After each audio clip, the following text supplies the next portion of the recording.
Well, folks, this is just a small update on the game. It's going well. I've completed the first level. Okay. I've deployed all the enemies, all the generators. These are spawn generators. You can destroy them. There are scientists to rescue now. You got to rescue the scientists. There are male scientists and female scientists for a variety of reasons. You've got all the props placed. You've got proper things, the lift, force fields, and yeah, you can now move, shoot. As always, I've got some form of UI. This should be the UI you access. When you access the computer, you get this UI. I still have to finish everything, but the buttons look like that. Where is the UI? There you go. You can then access weapons, item, and skills. Right now I'm using these two buttons for save and loading because I'm writing the code for saving and loading. This is the skill panel. I'm still working on the images, the icons for the skills. You have like a skill tree for each character. So you see the character over here. You click next, you access the next character. There are a total of 7 characters you can use. So each one of these characters has a unique skill, and you can power up the unique skill by purchasing upgrades.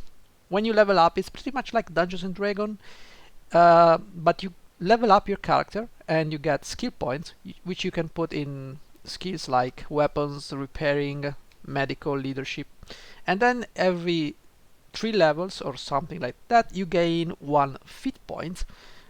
Fit point you can use to purchase these upgrades. Maybe not 1 every 3 levels. I still have to figure out the right way, the more fine-tuned way, but those points you can improve your skill. Like for instance, the engineer has the turret, you can deploy the turret, you can increase the cooldown, maybe the power of the turret, all those yada yadas. And then you have the weapon panel. Okay, disable this one. You can see, okay, this is the minigun, it's the weapon of the female heavy gunner. You can see the stats. This is your standard stats, and this is the improvement for the upgrade. So you will always be shown the next upgrade for the current weapon, and you can cycle the weapon of your teammates with next and previous. You can buy them and you upgrade your weapons. There are like 4 upgrades or 5, I don't remember anymore. Yeah, this is the cost, this is credits. So each time you upgrade, the weapon changes its aspect, meaning that this is the fully powered up weapon. The basic minigun doesn't have this, doesn't have this, doesn't have the extra round holder. It doesn't have this one, so it's pretty basic. The same goes with other weapons.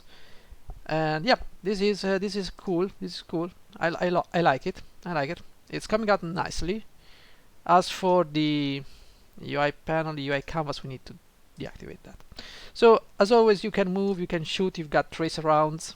There's a chance of a tracer spawning, of being instantiated based on your weapon, meaning that laser weapon have a 100% chance to generate a tracer, so you can see the laser beam or the plasma beam, while assault rifles and miniguns have a different percentage of tracer rounds.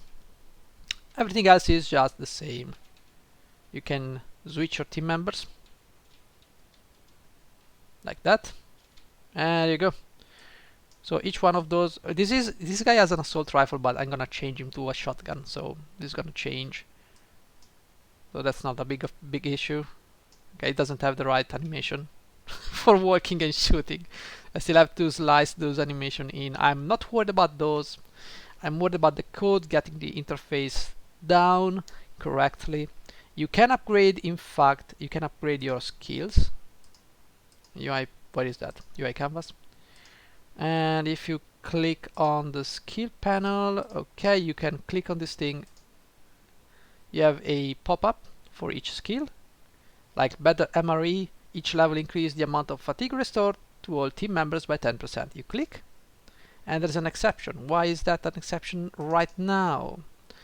The female skill tree, yeah, that's something I changed because of reasons. Oh yeah, it's probably because I changed the class, so it's I have to fix that. But anyway, it worked yesterday. I work on the save, it doesn't work. What do you know? It's typical game development procedure. Okay, I'm gonna have to fix that. Anyway, it works. It increases your MRE your fatigue regeneration, because your soldier, your active soldier, will gain fatigue as he goes about, and you have to switch and put him on rest, so you have to use someone else, and that ensures that you use all your team members. Obviously some team members are more suited to some task, like for instance, if you have to fix this broken terrain here, you need to use the engineer.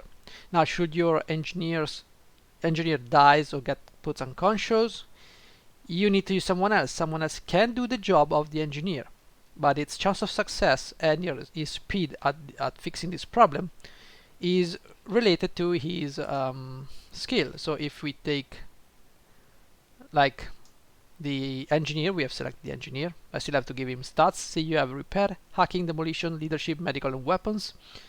He's gonna need repair, so if you have like 0 repair, it's gonna be extra hard to do it, and it takes a ton of time. The same for disabling these guys. These guys goes on demolition. You need a demolition guy, so like the heavy gunner. And to disable these spawners, this is a spawner. They spawn enemies every 5 seconds. There's a limit of 5 enemies spawn per spawner. So like in this room there can be a total of 10 enemies. And when you load the game will keep track of what you killed. So if someone is still alive, you are gonna get them right where you left them. So you're not gonna reset anything when you save and load. And that's a good thing, because you could easily exploit. There are some secrets, as you can see. You can get behind there. Some other secrets here, as soon as I find them. What is that? Oh, it's covered by the UI. Oh, go figure. I have to disable the UI now.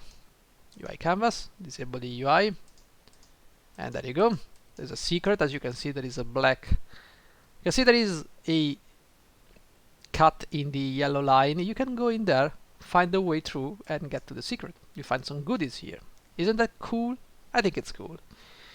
Anyway, game is coming up nicely. I'm gonna have to fix this exception and then something else. Anyway, thank you for watching, guys. I will see you in the next one. Bye bye.